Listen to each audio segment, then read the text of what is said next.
Ons het eintlik net gesoek vir 'n stukkie plot en toe het hierdie ene per toeval ideale ligging vir ons, sowel as toe was daar 'n lavender farm op die plot. En toe was dit net 'n besluit, gaan ons of gaan ons nie inspring nie. En so 'n paar maande terug het ons die besluit gemaak en die plek gekoop. En ons is baie dankbaar en ons baie geseën dat ons staf het wat saam met die besigheid gekom het en hulle weet wat hulle doen en mens kan op hulle steun. Maar mens moet kyk en wat ons nou op die oomblik doen is ons kyk na optimization. Hoe kan ons beter produksie kry uit wat hulle currently gedoen het, sowel as wat kan jy meer doen met die plante as dit net verkoop in 'n kwekery.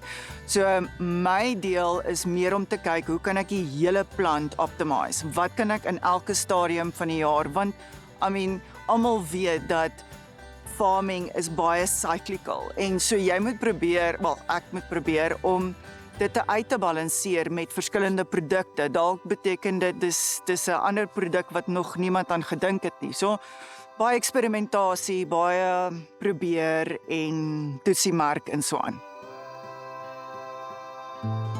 Ek was regtig surprised. Ek dink daar's net een tipe lavender en ek het toe begin oplees en agtergekom daar's eintlik baie min inligting oor lavender of verskillende variëteite.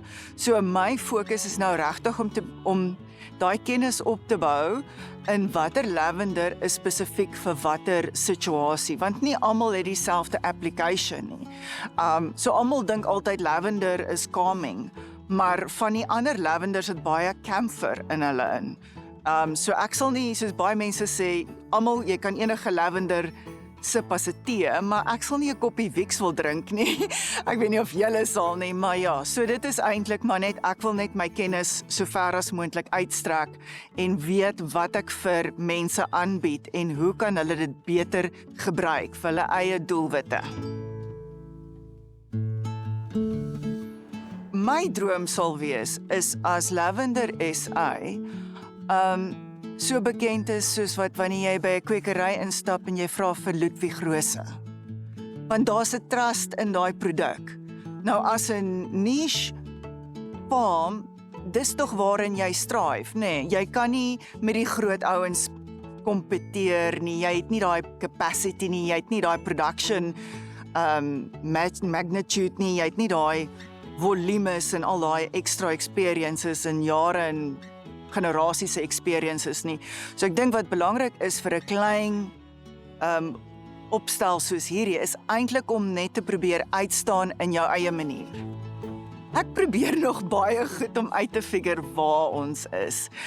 Wat ek wel agtergekom het is ek het baie research gedoen oor wat ander lavender farms suksesvol maak, meestal dan in Europa of in Amerika, en hulle gebruik die hele plant, hulle doen verskillende reekse, hulle gaan in olies in, hulle gaan in gedroogde produkte in, en jy moet dit 'n variety van produkte probeer establish. So op die oomblik is ek besig om net allerhande goed te probeer create, wat dan eendag miskien 'n produklyn kan wees, sodat mense nou nie net na ons toe kom vir 'n plantjie in haar tuin nie, maar 'n room freshener of 'n seepie of iets om mee te kook, laat die chef in die 5-star hotel daar kom om lavender te probeer in sy kos en dan dit te geniet.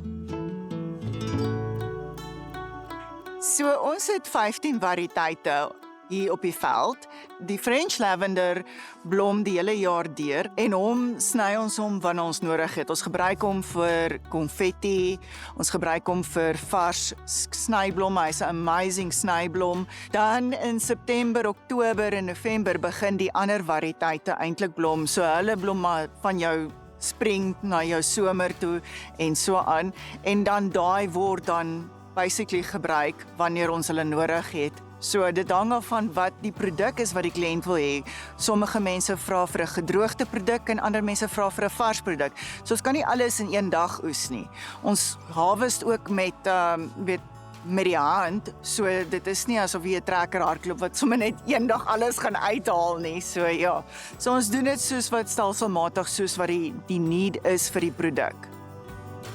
Vir enige iemand wat wil begin met 'n niche boerdery of so iets, sal ek regtig aanbeveel, fokus op dit wat 'n passie eerstens vir jou is, want dit gaan nie maklik wees nie. Veral as jy van scratch af begin, jy gaan baie moet leer, jy gaan baie learning curves moet hê, daar gaan baie stumbling blocks wees, en as jy nie 'n passie het vir dit wat jy produce, of dit wat jy mee werk nie, ek dink dit gaan dit jou lewe moeiliker maak.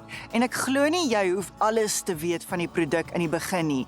Jy kan amazingly met AI deesdae, kan jy alles research, en alles is op die internet beskikbaar.